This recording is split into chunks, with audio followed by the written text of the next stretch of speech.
Vabereki maswera sei? Ndaisawo maodhi abva kune mwana wangu anogara kuGlenora C pacommunity apo. Angaenda kusikero nemwana wake. Saka pavadzoka ndopari kuti panext door pavo panga patoshayikwa kamwana kane gore something. Saka mai vacho pavati ko mwana handisi kumuona, hanzi tumwe tuvana twati atorwa nemukomana uya akamisa mugemenzi. Saka ndopavabuda vakaona mukomana uya achitofamba bvavamumhanyisa. Saka paanga kuda kusvika pamota, mota payaona abatwa yabva yasimuka mota ikaenda.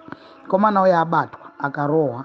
Saka hanzi ati vana ava tinavo vawandisa vari mugomo, asi handi kuudzei gomo racho, asi hanzi ane matatu. Saka aendeswa paGlenora Police kune vane hama dzakashaya vana, ngavamhanye paGlenora Police vondoona mukomana iye abatwa nhasi kumasimbuko. Pamwewo nyasha dzaMwari dzingapindira vana vakashayikwa vakawanikwa.